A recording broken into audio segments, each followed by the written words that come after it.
अस्सलाम वालेकुम बच्चों।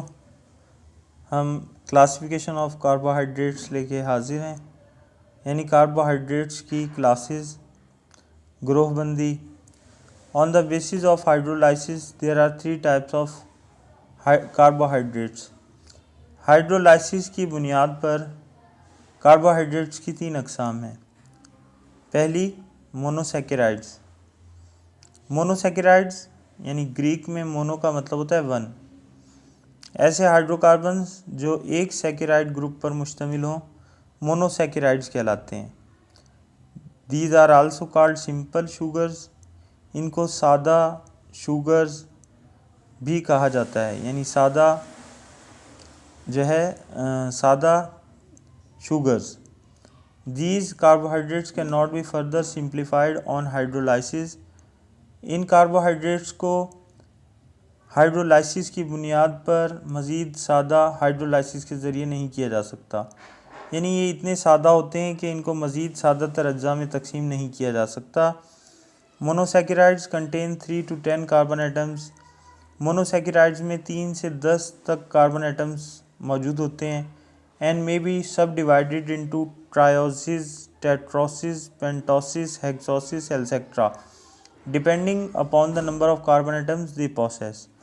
और मोनोसैकेराइड्स को जो है मज़ीद आप ट्रायोसिस, टेट्रोसिस, पेंटोसिस, हेक्सोसिस वगैरह में तकसीम कर सकते हैं उनमें पाए जाने वाले कार्बन एटम्स की तादाद की बुनियाद पर। यानी अगर 3 कार्बन एटम पाए जाते हैं तो उनको ट्रायोसिस कहा जाएगा, 4 कार्बन एटम वालों को टेट्रोसिस, 5 वालों को पेंटोसिस और 6 कार्बन एटम वालों को हेक्सोसिस, इसी तरह 7 कार्बन एटम वालों को हेप्टोसिस कहा जाएगा। Glucose grape sugar belongs to aldoses. Glucose जो कि फलों से हासिल होने वाली शुगर है उसे वो एल्डोसिस ग्रुप से ताल्लुक़ रखती है। And fructose, honey to ketoses are examples of monosaccharide. और इसी तरह फ्रक्टोज जो कि शहद में पाई जाती है ये कीटोसिस ग्रुप से ताल्लुक़ रखती है और मोनोसैकेराइड्स की ये दोनों मिसालें हैं। मोनोसैकेराइड प्लस वाटर हाइड्रोलाइसिस का अमल नो रिएक्शन। ये पहले ही बताया गया था कि मोनोसैकेराइड्स पर पानी का या हाइड्रोलाइसिस का कोई असर नहीं होता, क्योंकि ये पहले से ही बहुत ज़्यादा सादातर अज्जा में मुनक़सिम होते हैं, तो इसलिए इनको ऐसे ही नो रिएक्शन, कोई अमल नहीं। Glucose is obtained naturally as dextrorotatory and is present in most delicious foods such as grapes 20 to 30%। वो कहता है ग्लूकोज जो है इसको कुदरती तौर पर डेक्स्ट्रो रूटेटरी अमल के ज़रिए हासिल किया जाता है और ये ज़्यादातर मज़ेदार या लजीज खानों में पाई जाती है, जैसे कि अंगूर, इसमें 20 से 30% तक ग्लूकोज मौजूद होता है। It can also be found इन हनी, शहद में भी ये पाया जा सकता है। It may be found in the combined state in sugar cane, ये गन्ने की शक्ल में जो है एक मुश्तरका हालत में मिलता है। सेलुलोज एंड स्टार्च, सेलुलोज और स्टार्च की शक्ल में। Photosynthesis is how plant synthesize glucose. Photosynthesis वो अमल है जिसके ज़रिए पौधे जो है वो अपनी खुराक बनाते हैं या ग्लूकोज बनाते हैं। Glucose is generated when carbon dioxide reacts with water in the presence of sunlight. Glucose तब बनता है जब पौधे कार्बन डाइऑक्साइड को पानी के साथ जो है सूरज की रोशनी में जो है और क्लोरोफिल की मौजूदगी में जो है वो रिएक्ट कराते हैं। Plants also use glucose to make starch and cellulose. पौधे भी स्टार्च और सेलुलोज को जो है वो ग्लूकोज बनाने के लिए इस्तेमाल करते हैं। Because glucose is a necessary component of human blood, क्योंकि ग्लूकोज इंसानी खून का एक बहुत ही अहम हिस्सा है। It is also known as blood sugar, इसे ब्लड शुगर के तौर पर भी जाना जाता है। अगर ग्लूकोज की मिकदार ब्लड में कम या ज़्यादा हो जाए तो उसकी वजह से शुगर लो होने या हाई होने का मर्ज़ लाहक हो जाता है। The normal range of blood for blood sugar glucose blood glucose is 65 to 110 mg और 0.06 to 0.1% पर 100 ml। आमतौर पर जो ग्लूकोज में जो नॉर्मल सतह है खून में वो 65 से 110 मिलीग्राम या 0.06 से लेकर 0.1% पर 100 मिलीलीटर तक होती है। Glucose is commonly thought to be a rapid source of energy for patients. Glucose को आमतौर पर मरीज़ों के लिए फौरी तवानाई का एक ज़रिया समझा जाता है। Fructose Latin fructus fruit. Fructose का लफ्ज़ लातीनी ज़बान की लफ्ज़ फ्रक्टस से निकला है जिसका मतलब है फल। अकर्स इन राइप फ्रूट और ये जो है वो पके हुए फलों में पाया जाता है। हनी, शहद में, केन शुगर और इसी तरह गन्ने से हासिल होने वाली चीनी में। अब अगर इनका थोड़ा सा आप स्ट्रक्चर देखिए तो एल्डोसिस का स्ट्रक्चर जो है उसमें ये देखिए आप एल्डिहाइड ग्रुप जुड़ा हुआ है और इसके बाद बाकी के कार्बन एटम्स जो है और एक तरफ जो है वो अल्कोहलिक ग्रुप जुड़ा हुआ है। इथाइल अल्कोहल यहाँ जो है वो मिथाइल अल्कोहल मौजूद है। तो यानी ये एक स्ट्रक्चर है जो कि एल्डोसिस ग्रुप का इन्होंने दिया हुआ है। नॉर्मली आमतौर पर तो ग्लूकोज का फार्मूला C6H12O6 होता है। इस तरह से जो कीटोसिस ग्रुप है हनी, उसका स्ट्रक्चर कुछ इस तरह का है कि वहाँ पर आप देख सकते हैं कि एल्डिहाइड ग्रुप की जगह CH2OH यानी दोनों साइड्स पर जो है वो अल्कोहलिक ग्रुप्स जुड़े हुए हैं। और इजाफी तौर पे आप ये देखिए यहाँ पर ये आपको कीटोन ग्रुप भी दिखाई दे रहा है C डबल बॉन्ड O, तो इसलिए इनको कीटोसिस का नाम दिया जाता है।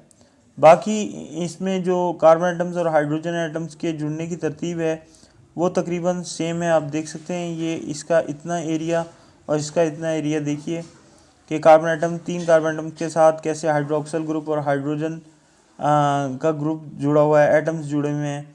तो monosaccharides are crystalline solids sweet in taste and are soluble in water. Monosaccharide जो है वो क्रिस्टलाइन सॉलिड्स होते हैं, क्रिस्टल्स की शक्ल में पाए जाते हैं। इनका जायका मीठा होता है और ये पानी में हल पजीर हैं। अच्छा, इसके बाद आ जाइए, नेक्स्ट है ओलिगोसैकेराइड्स। ग्रीक ओलिगो का मतलब यूनानी ज़बान में फ्यू यानी चंद है। These carbohydrates produce 2 to 10 monosaccharide on hydrolysis. ऐसे कार्बोहाइड्रेट जब इनको पानी की मदद से तोड़ा जाता है तो 2 से लेकर 10 तक मोनोसैकेराइड यानी सिंपल शुगर ग्रुप बनाते हैं, जिनके बारे में आप अभी ऊपर पढ़ के आए हैं। The oligosaccharides which contain 2 monosaccharides are called disaccharides and those which contain 3 और are known as trisaccharides and so on। Oligosaccharides जिनमें 2 मोनोसैकेराइड के ग्रुप जुड़े हुए होते हैं उन्हें डाइसैकेराइड और जिनमें 3 जुड़े हुए हों उनको ट्राइसैकेराइड कहा जाता है। अब आपने मोनोसैकेराइड में भी देखा था कि पानी के साथ अगर मोनोसैकेराइड को रिएक्ट कराया जाए तो कोई रिएक्शन नहीं होता था, लेकिन यहाँ ओलिगोसैकेराइड्स को अगर वाटर के साथ जो है आप जो है रिएक्ट कराएं, हाइड्रोलाइसिस का अमल होगा और 2 से 10 तक मोनोसैकेराइड ग्रुप इसमें इसके टूटने से बन सकते हैं। यहाँ एक मिसाल भी दी हुई है कि सक्रोज जो है ओलिगोसैकेराइड है, इसको जब पानी की मदद से तोड़ा जाता है तो 2 मोनोसैकेराइड ग्रुप यानी ग्लूकोज हासिल होते हैं। एक C6H12O6 और दूसरे फ्रक्टोज हासिल होती है। फ्रक्टोज का फार्मूला लिखने में यहाँ थोड़ी सी ये गड़बड़ कर गया है। In oligosaccharide monosaccharides are connected with each other by glycosidic bond. Oligosaccharide में मोनोसैकेराइड एक दूसरे के साथ ग्लाइकोसाइडिक बॉन्ड के ज़रिए जुड़े होते हैं। Sucrose, maltose, lactose, milk sugar etcetera are important members of oligosaccharide. वो कहता है सक्रोज, माल्टोज, लैक्टोज ये जो कि दूध में पाई जाती हैं, शुगर, मिल्क शुगर और इसके अलावा मुख्तलिफ फ्रूट्स में पाई जाती हैं, ये ओलिगोसैकेराइड्स के कुछ अहम मेंबर्स हैं। Like monosaccharides oligosaccharides are crystalline solid. Monosaccharides की तरह ओलिगोसैकेराइड भी क्रिस्टलाइन सॉलिड्स हैं, यानी ये भी कलमी शक्ल में पाए जाते हैं, जायके में मीठे होते हैं और पानी में हल हो जाते हैं। इसके बाद तीसरा ग्रुप जो है कार्बोहाइड्रेट्स का वो है पॉलीसैकेराइड। पॉली का मतलब आपको पता है यूनानी ज़बान में मैनी या चेन के हैं। यानी बहुत सारे या चेन वाले, जंजीर वाले। These carbohydrates produces more than 10 monosaccharides on hydrolysis. ये कार्बोहाइड्रेट्स ऐसे कार्बोहाइड्रेट्स हैं कि अगर इन्हें पानी की मदद से तोड़ा जाए तो इनमें 10 से ज़्यादा मोनोसेकेराइड ग्रुप जो है वो टूटने से बनते हैं। These are also called polymeric carbohydrates. इन कार्बोहाइड्रेट्स को पॉलीमेरिक हाइड्रोकार्बोहाइड्रेट्स भी कहा जाता है। In these carbohydrates monosaccharides are connected by glycosidic linkage. इसमें भी मोनोसेकेराइड ग्रुप ग्लाइकोसाइडिक लिंकेज के ज़रिए यानी ग्लाइकोसाइडिक बॉन्ड के ज़रिए एक दूसरे के साथ जुड़े हुए होते हैं। पॉलीमेरिक याद रखिएगा, पॉलीमेरिक एक ऐसी इस्तिलाह, इसका मतलब है पॉलीमर्स का लफ्ज़ भी इसी से ही बना है। पॉलीमेरिक का मतलब होता है चेन की शक्ल में जुड़े हुए जो है वो कंपाउंड्स। अब इसी तरह अगर आप देखें पॉलीसेकेराइड्स को हाइड्रोलाइसिस से अगर तोड़ा जाए तो मोर देन 10 मोनोसेकेराइड यानी 10 से ज़्यादा मोनोसेकेराइड ग्रुप हासिल होते हैं। Cellulose, starch, plant origin, glycogen, animal origin, amylose etcetera और कॉमन पॉलीसेकेराइड्स। वो कहता है सेलुलोज वो जिससे आपको पता है प्लांट्स के सेल्स की सेल वाल बनती है, या प्लांट्स में या अमूमन हिफाजती परत के तौर पर भी पाया जाता है।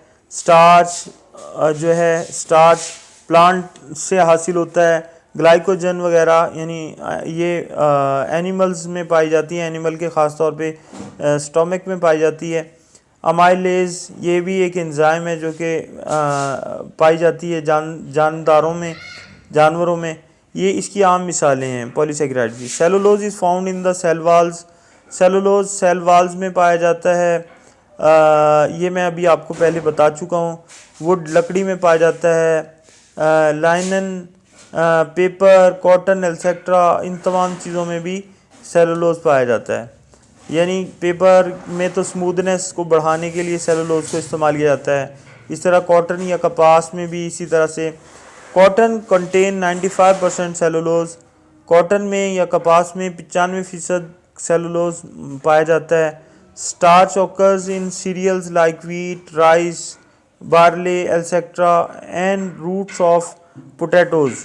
इसके अलावा स्टार्च जो है वो मुख्तलिफ़ किस्म की जो है वो दालों में, सीरियल्स अमूमन दालें, अनाज वगैरह जैसे गंदम, चावल वगैरह और फलियां वगैरह, और इसके अलावा आलू की जो जड़ें हैं उनमें पाया जाता है। Glycogen is also called animal starch. Glycogen को जानवरों का स्टार्च भी कहा जाता है। Found in muscles and liver of animals, जो कि जानवरों के पट्ठों में, आसाब में और जिगर में पाया जाता है।